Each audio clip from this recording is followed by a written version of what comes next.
Yo, what is up guys, Grim here, and in today's video we are going to be talking about blights once again, but in red maps. So in all my previous tests, I have been doing white and yellow maps, and I said that I would get around to testing red maps.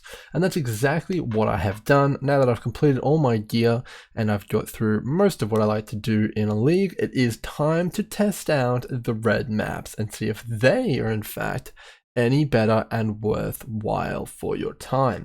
So to begin with, I had a few assumptions and I had been told a few things about red maps, but if there's anything I've learned over the years playing PoE, it is that you actually do need some raw data to make up your mind whether something's worth it. Generally, anecdotal evidence isn't the best kind of representation, as seen by my initial impressions about yellow maps. I felt like I was being rewarded, but in fact, once I went back and timed them, I actually realized that I wasn't. Now, is this the case for red maps? So in this video, we're going to cover that, but there's a few things that I would like to first get out of the way in terms of the map and mechanic in general. So overall, the mechanic is considered fairly unrewarding by a lot of the big players in the game, whereas it is of course considered very rewarding by some others. And again, this is down to the dynamic of the league where you can't speed it up and you're there for a fixed amount of time for a fixed amount of rewards. So this is fine, and if this dynamic was to ever shift, I actually do believe that Blight would become one of, if not the most, in-map rewarding mechanic in the game. The actual rewards and loot explosion and loot chests from Blight are actually far superior to Legion. As someone who's done hundreds and hundreds of Legions, the Blights might not drop as many T1 currencies on average, but they do drop a lot of just everything else. They drop a lot of divination cards, stacked decks, prophecies, all that kind of stuff. And on top of all that, they drop blighted maps and they also drop oils. A lot of the oils actually do command quite a decent price, especially if you have quite a few of them, and the blighted maps do sell for around 10 to 20C, and I expect that to go up in the next patch due to the fact that they're buffing them. So the reward structure for the actual league is decently robust, and you can actually get quite a lot of currency at it if you're willing to invest the time, which it obviously creates that dynamic we were speaking about before, where some people find it rewarding and some don't. So with that out of the way, if they were to ever change that dynamic, allow you to speed it up, it would be pretty much completely fixed, in my opinion, for in-map content. So let's get into the actual information now. Are red maps rewarding, and what are we looking for?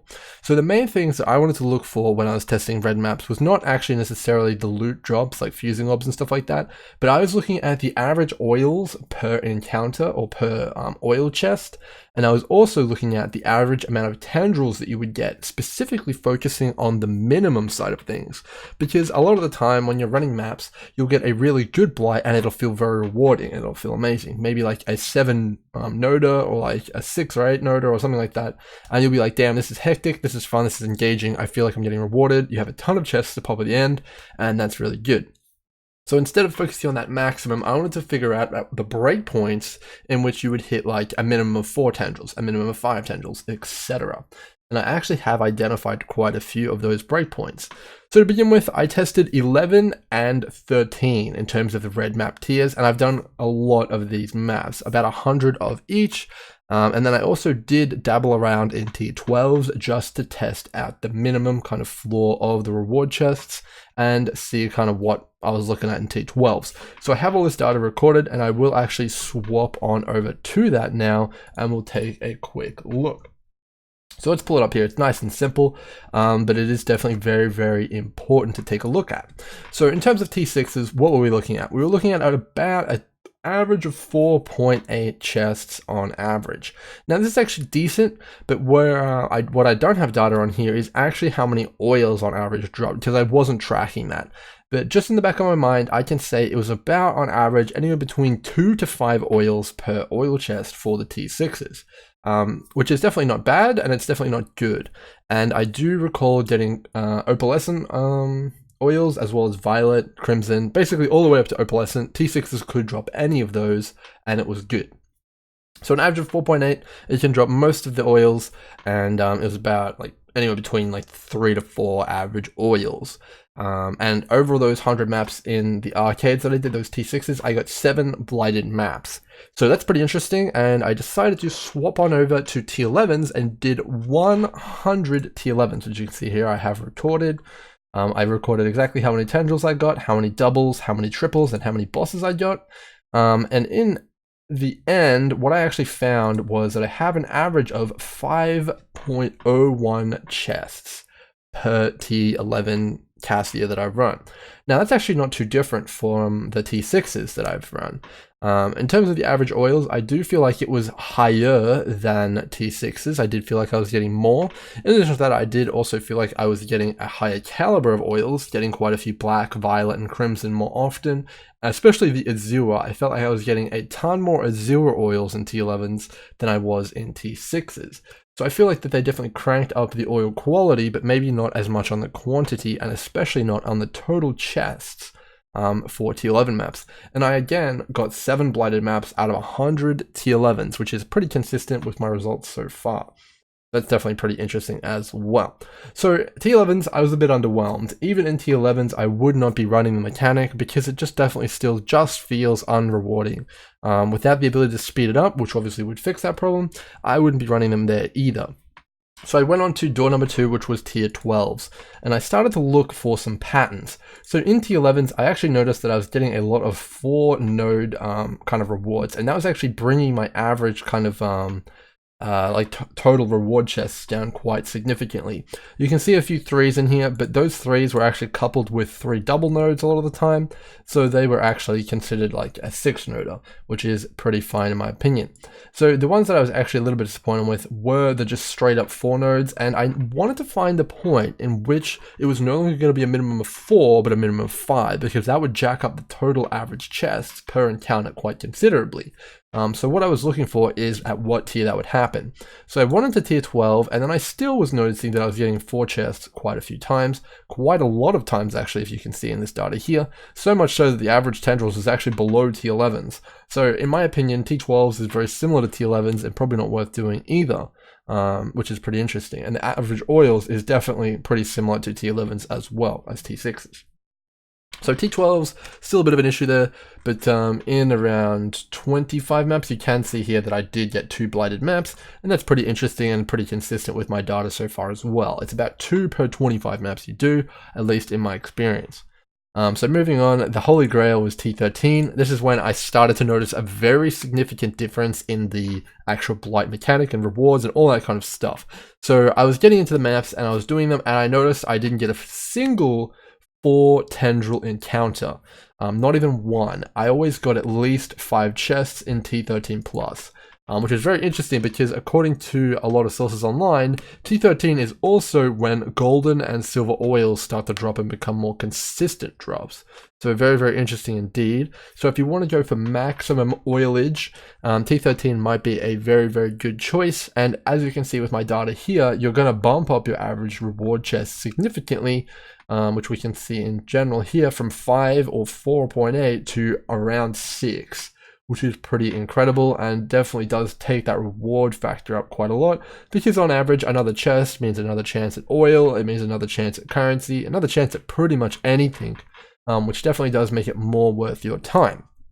In addition to that, I have noticed that the red tier maps, if your DPS suffices and you're able to kill monsters as they come out of the portals, and you're able to kill the unique bosses with meteor towers, for example, take actually the same amount of time as a white map encounter, which is a bit funny, but that is actually how it works currently, at least on my character in my experience. Obviously, there's a bit of variance in terms of how long a blight mechanic takes. Sometimes all the tendrils open, sometimes it staggers it, which is kind of annoying. Without that speed up button that we were hoping for in the patch notes, but definitely pretty interesting there. So you can actually see similar rewards or just increased rewards as you go up the chains in terms of tiers. So in terms of rewards, we also see an increase in average oils by almost about 50%, which is actually really, really crazy, considering I've also noticed that the caliber of oils that drop continues to increase as you go up the tiers. You're going to be getting better and better and better oils on average from your chests, your oil chests, as you increase in the tiers, and that is a very good thing in my opinion. It means you'll be getting a higher chance of getting those gold and silver oils and opalescent all that kind of stuff from your oil chests, because you're just getting more chances at them, and then you're also getting a higher percent chance for that oil to be very high rarity. So definitely very cool, very interesting there that we have a massive breakpoint at tier 13.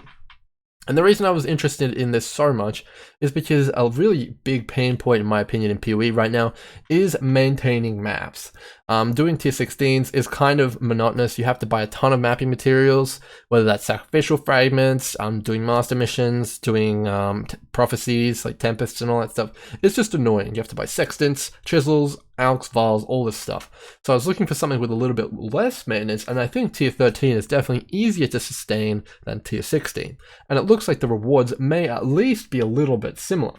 And my evidence for T16 is not gathered by myself, but I spoke to Cute Dog, who was gathering a bit of data for me on T16s, and he actually was saying that he was getting an average of around 6.7 chests per kind of node here, but his sample size wasn't massive, and it was seeing similar amounts of oil.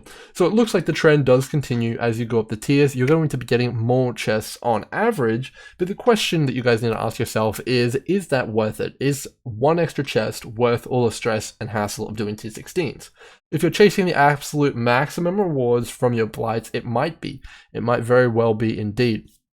But in terms of my playstyle, I'm probably going to be going with T13s for a bit and gathering more information for you guys and really understanding and testing whether, with the current way that Blight works, with the fixed amount of time that you have to stay there, is T13 maps worth it in terms of rewards. So that'll be another video, and I will be doing that test live on Twitch. If you guys are interested, you can go check me out there. There'll be a link in the description. But basically what that test is going to consist of is me doing the map. I'll get an average time of how long it takes me to do a map. I'm probably going to be doing a shaped short, so I imagine it'll be around a minute or a minute and a half. And then I'm going to time how long the average blight takes me. And now with this information, we'll have 2 times. And then what I'm also going to do is I'm going to track the exact loot that comes from the blight. That'll be in one dump tab, and then I'll have the exact loot from the map, and that'll be in another dump tab. And we'll actually see how much currency is actually kind of generated from each of them. Now, while this test is actually interesting, it doesn't say the full picture, because the full picture is you actually have to spend time rolling all the maps, like putting the map in, obviously zoning into a new map. So that will also come into effect, and I will consider that when deciding if the lead mechanic is worth it, at least for me, in tier 13 maps. In addition to that, obviously investing in a map like Shape Shore, you have to put the sextants on, you have to put the chisels on and all that kind of stuff, and those things don't necessarily affect the blight. The blight is additional kind of profit by itself. So you don't actually have to invest currency to get the blight. So it's actually kind of like free extra profit and shouldn't be penalized by the expenses that go into running the map. So it's definitely going to be an interesting kind of exercise in deciding whether it's worth it. Obviously, I just want to play the lead mechanic itself, and that's why I'm like trying to find how to make it profitable for myself. But yeah, you guys can expect that video coming up. Hopefully you guys have enjoyed this one, and it gives you a bit of insight into how the blight mechanic scales through the tiers. So basically, it doesn't scale all the way up until like tier 11, and then you have to get to tier 13 to notice a noticeable difference in increase in rewards, which is kind of strange, but it is what it is, and we're going to try our best to min-max it. So that's all for this video, guys. Hopefully you guys have enjoyed it, and I'll see you guys in the next one or over on Twitch. See you guys.